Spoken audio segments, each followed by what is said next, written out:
Welcome to one of world history's biggest fights. Why did Europe, and especially England, so long a backwater, spring ahead economically in the 18th and 19th centuries and eventually, if temporarily, conquer so much of the world? You've seen this graph before in your stimulus documents. Note that the numbers on the y-axis represent the percent of total manufacturing output represented by 5 countries. So in percentage terms, what country is on top in the year 1 CE? The answer is India, clearly, with China a fairly close second. Germany and England barely show up in the graph, and of course the United States hasn't even shown up yet. Fast forward to 1800, well into the period we're defining as the first industrial revolution. China has overtaken India, and European countries finally show up on the graph. But in terms of percentage share of world manufacturing output, what would become the 2 leading European manufacturing powers are behind until the mid-1800s, when they really take off. So, why is this graph really misleading as a picture of changes in the world economy? And this graph gives you an answer. GDP is the measure of total product of an economy. Basically, it's the quantity of stuff produced, bales of wool, pounds of grain, etc., multiplied by the price that the stuff sells for, adjusted for changes in the value of money or inflation. GDP per person is that total product number divided by population. And in many ways, it's a more revealing number than just total GDP. If the population is growing faster than the economy, the country is still getting poorer, especially for people at the bottom of the social ladder. So what this graph shows is that the sheer quantity of goods produced per person or per capita begins to increase very sharply. And until the last few decades, almost all of that increase occurred in Europe. The growth in economic output per person is even more impressive when you consider that population exploded after 1800. So what happened? Well, almost everyone agrees on one reason for Europe's and especially England's spectacular economic spurt. Annual energy consumption per person in England more than tripled between 1700 and 1900. Up until the Industrial Revolution, almost all energy came from human or animal power. Man invented simple machines that multiplied the force of human and animal power, but there were significant limits to the increased production that human and animal power could accomplish. The Industrial Revolution was characterized above all by the vast expansion of available energy combined with the invention of new machines that harness that energy to produce more work. And where, according to this chart, did most of that energy come from? It came from coal. So here's another coal-related clue about why the Industrial Revolution ignited in Britain and not, say, in China. To understand the graph's significance, you need to know that Newcastle is a city in northern England and a major center of coal mining and manufacturing. Newcastle is near major coal fields, and the coal in these fields is reasonably close to the surface, so it's less expensive to extract. The chart on the bottom left shows the population explosion in 4 major British industrial cities, which I've also circled in red on the map. I tried to make the legend clearer, but couldn't, so let me just tell you that the greenish splotches are coal fields, and the industries represented in order are cotton and linen cloth, woolen cloth, copper mining, tin mining, iron mining, tableware, and shipbuilding. So we see that most of the fact, while much British coal was conveniently close to the surface, another British advantage I've mentioned, much was not. This inconveniently deep coal actually helped spur the Industrial Revolution because it created a need for stronger pumps in coal mines, which at certain depths began to fill with water. This in turn led to the invention and improvement of steam engines, arguably the most important production multiplier of the Industrial Revolution. Liverpool, by the way, was also the British center of the maritime slave trade. We'll get to that. So I couldn't find a map of known coal reserves in China in the early 1700s, but here's a current map. Beijing is and was the capital, but China's major population and production centers at the time were in the Yangtze Delta Basin in the southeast, which I've marked off with a red square. This was a long way from coal. Moreover, China's coal was buried deep underground, hard and expensive to mine and transport. The Chinese actually did develop sophisticated techniques for mining coal, but as it turns out, they didn't need to pump water out of the mines. Their problem was explosive air or combustion. So they didn't have the same incentive to develop those valuable steam-driven pumps, the steam engines that drove factories, trains, and ships. Coal and the steam energy produced was, as I said, the great engine of the Industrial Revolution, but the first industry to be transformed was the textile industry. As we see from this chart, cotton consumption exploded in the early 19th century.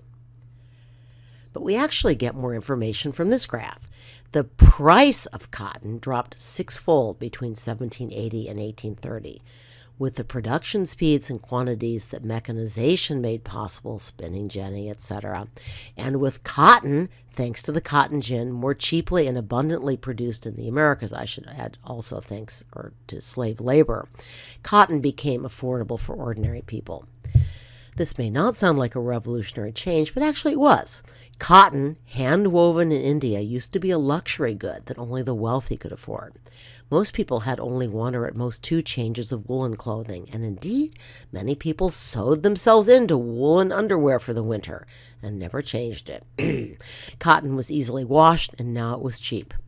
The world became not only more prosperous, but better smelling. But the news was not, of course, as good for those hand weavers in India. The new mechanization cut British imports of Indian cotton, spun cotton, in half. On the other hand, British exports or overseas sales of cotton increased almost 80-fold. So here's an interesting question.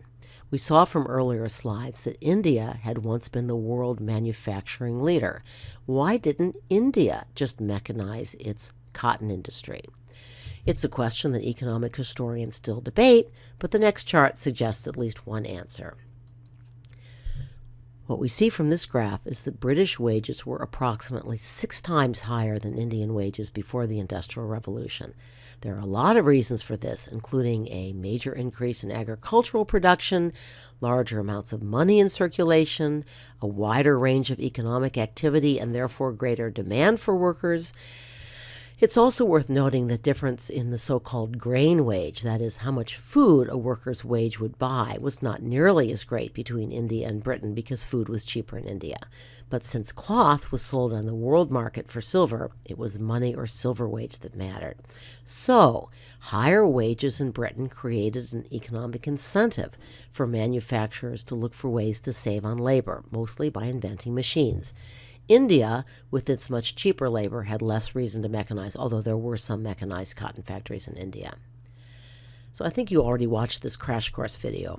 I would use a somewhat simpler definition. Capitalism is investment that expands production. Karl Marx would soon argue that only labor created economic value, but that turned out to be hard to defend when one woman working a power loom could produce 500 times more cloth than one woman working a traditional loom. The woman was labor and the loom was capital. So, why did Britain become capitalism's world headquarters? One reason is that Britain increasingly dominated world trade. It had colonies all over the world, and even more, its military and merchant navy dominated the seas. This chart's a little hard to read, but here are the facts. In 1570, British ships moved about 50,000 tons of product per year, and France and the Netherlands were both much more significant maritime powers. 200 years later, British ships moved 1 million tons a year, and nobody else came close. And of course, these were steamships at this point. So this translated into a huge surge of capital into Britain. This chart shows how British exports as well as industrial output expanded in the 17th century. Note that even with this huge GDP explosion, exports account for a significantly greater proportion of the country's productive wealth. Managing overseas trade also required Britain to develop sophisticated financial institutions such as banks and insurance, and these in turn helped raise capital to finance the Industrial Revolution. This is another contrast with China, which tended to trade more internally within its huge domestic market. In Europe, too, you had those government-supported trade companies such as the East India Company, and that also created financial institutions that would later invest in the Industrial Revolution. So, as you learn from your reading, much of the trade was driven by European ties to the Americas and their deep involvement in the slave trade. Key slave-produced commodities, especially sugar, coffee, and cotton, helped drive first the commercial and then the industrial revolution. Some scholars argue that the availability of low-cost cotton from slave plantations in the America were a major reason why Britain had a crucial advantage in the textile revolution that set off the wider industrial revolution. The Americas also offered Britain an important market for their goods. Even after the American Revolution, Britain imported cotton from the American South and sold its manufactured goods there. Still another explanation for England's industrial leadership was that the Industrial Revolution was preceded not only by a commercial revolution, a massive expansion in trade, but by an agricultural revolution. Better crop management and technological improvements both increased the production of food and decreased the number of workers that were needed to produce that food. This freed up a labor force for manufacturing and helped drive population increase, which in turn led to more production per worker. You're familiar with that feedback loop. Sorry, I could not find a simpler or better labeled version of this chart. What you see on the Y or vertical axis is the number of bushels of grain that one worker could produce on 1 acre. Note that it goes from around 55 bushels in 1600 to around 130 in 1900. That means that one worker is providing 2.5 times more food.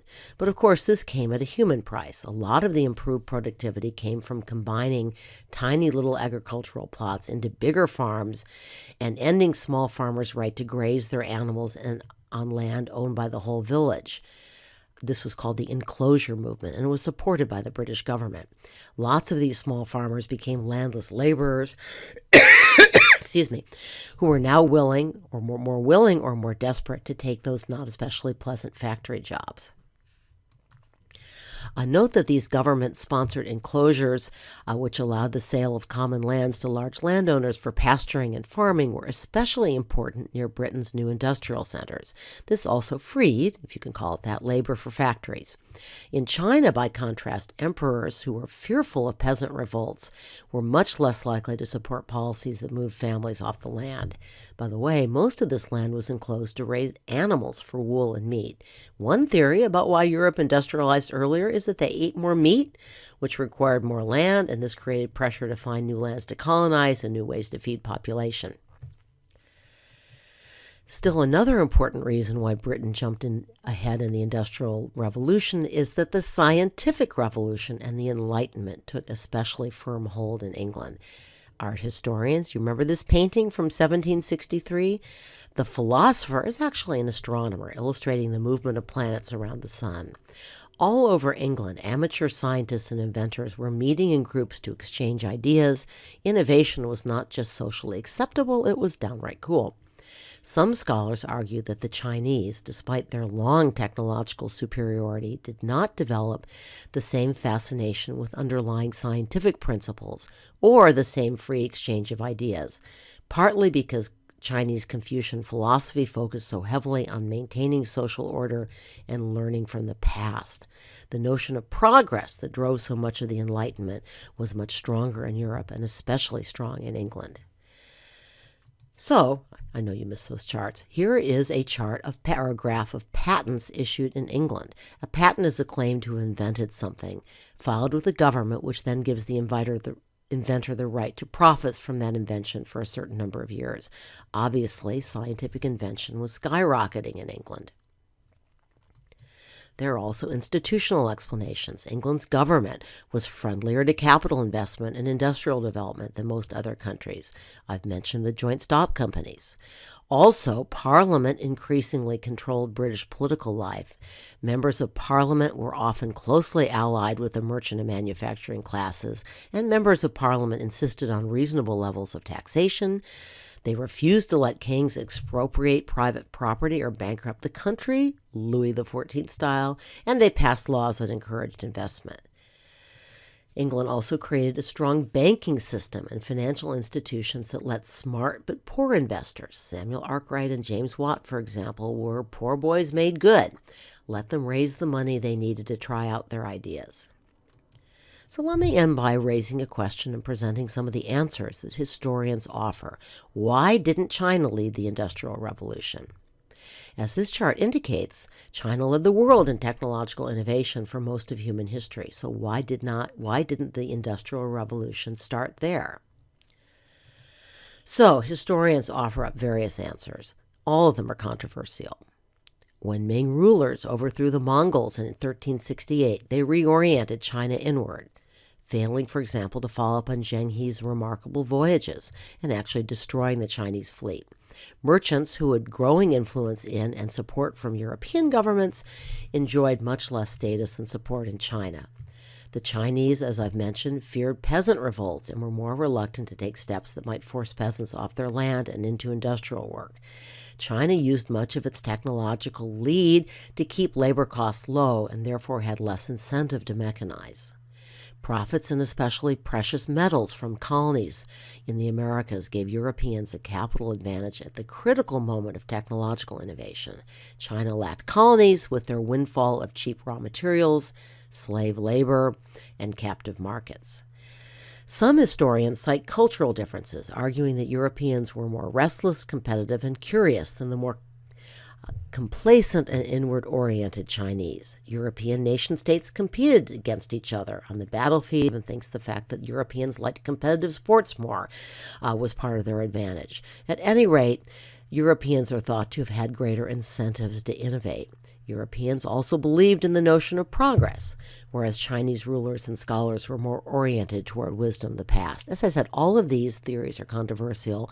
All have scholars who disagree about them. But maybe we just need to take a longer view.